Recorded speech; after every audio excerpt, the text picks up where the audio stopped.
Hey guys, today we're gonna talk about a chess tactics we call interference, and I will show you what I think is the most amazing interference puzzle ever. Keep watching. Let's understand how the tactic device works for interference or interception. In this position it is white to move, white is winning. I will explain it right now.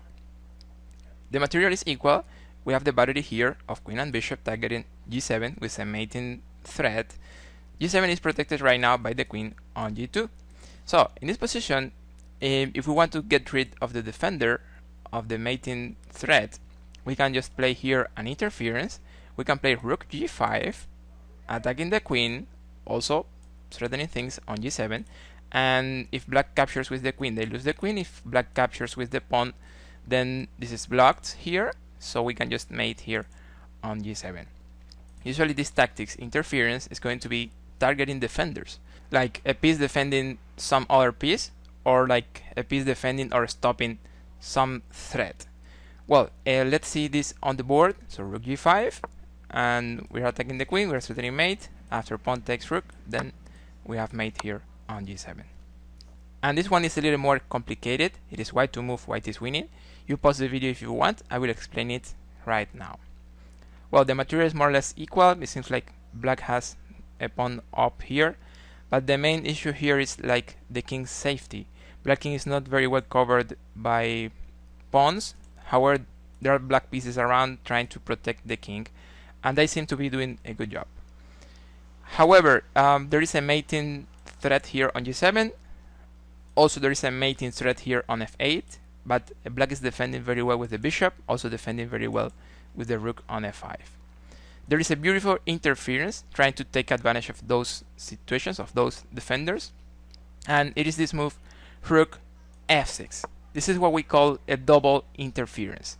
Here we are intercepting this line, so we are threatening mate on g7, and also we are intercepting this line, so we are threatening mate here on f8. This move is just winning the game. If black captures here with one of the rooks, we will have mate on g7.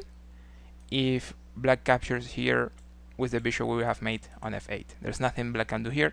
This is just winning the game. And finally, before we analyze the most amazing interference I have seen, we're going to take a look at this one, where it is white to move, white is winning. I will explain it right now. Black has a couple of pawns up here, but we're going to mix here an interference with a typical mating pattern. If you remember Anastasia's mate, is this idea of knight e7 check. Black plays king h8, and then we can sacrifice the queen on a7. So let's see that on the board, check and check. And this is almost working, but there's a small problem. This is almost mate. However, the queen from the other side of the board can come and block. So it's not mate. Actually, black should be winning this position. So the idea is that instead of playing knight e7 directly, we need to do something to get rid of the defender. I've already told you before that this tactics interference is going to be targeting defenders. So we are going to play in this position rook b6 first move, and the idea is that we are going to be attacking the queen, and we are going to be threatening the sequence knight e7, queen h7, rook h5 with Anastasia's mate. After rook b6, we're just getting the queen, and it's really hard to play as black.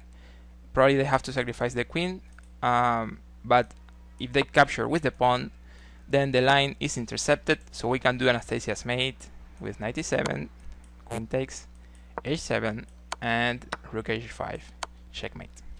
And I think we are ready now to understand what happened in the main puzzle for this video. It is black to move, black is winning here. I will explain it right now. In this position, black is just winning in some different ways. White king is discovered, and black pieces are very active. For example, a line like pawn takes pawn and rook d7 is just winning the game, because they are threatening rook a7, and this is just winning.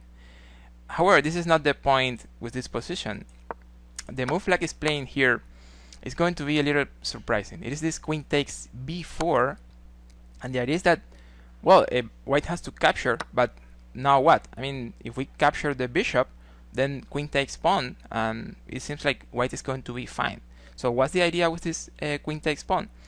Well, the move black is playing here, guys, is just something amazing, something I always remember when I talk with a friend or a student about interference or interception. I always remember this move, and it is this beautiful and also surprising rook d2.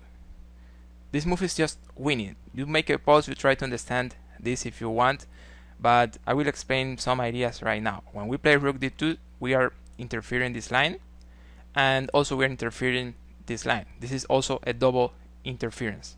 The idea is that we are threatening checkmate here, and we are threatening checkmate here.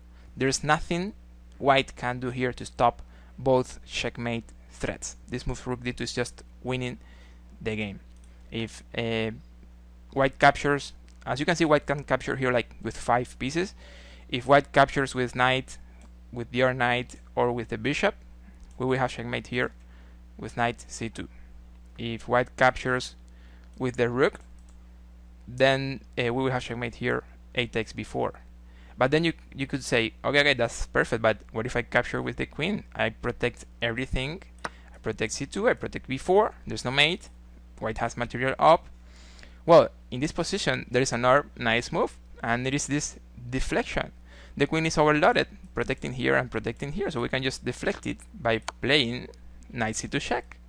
And well, after queen takes knight, pawn takes the bishop, and now this is checkmate.